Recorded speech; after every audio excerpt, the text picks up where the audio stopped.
Samantala ang meeting, de avanse ng PDP laban sa Liwasang Bonifacio umarangkada na. Live si Brigada Jigo Custodio, ibrigada mo! Brigada! Live report! Sila naging maingay at sinalubong na matinding suporta ang PDP avanse ng PDP laban dito sa Liwasang Bonifacio. Ito ang pagkatapos ng kampanya ng mga kandidato sa pagkasenador mula sa partido ni dating Pangulong Rodrigo Duterte bilang paghahanda sa nalalapit na midterm elections. Kasama sa pagtitipon ang lahat ng 10 miyembro ng tinuguriang Duterte Slate kabilang na si Senador Bongo.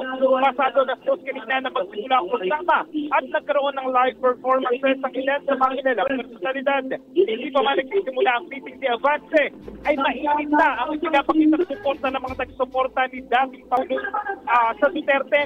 Kanya-kanyang dala ng placards at mukha ng mga kandidato na kanilang sinusuportahan ng ating mga kababayan. Inaabangan naman ang Executive Vice President Duterte na inaasahang magbibigay ng kanyang kalungkan sa huling bahagi ng programa. Sa ngayon ay nagpapatuloy ang programa at nananatiling payapang sitwasyon ayon sa pulisya. Ako sa Brigada Jigo Custodio ng 105.1 Brigada News of Manila, the Music News Authority. Ang bahaging ito ay hatid sa atin ng Guard C Plus with Zinc Capsule. Always protektado ang kalusugan.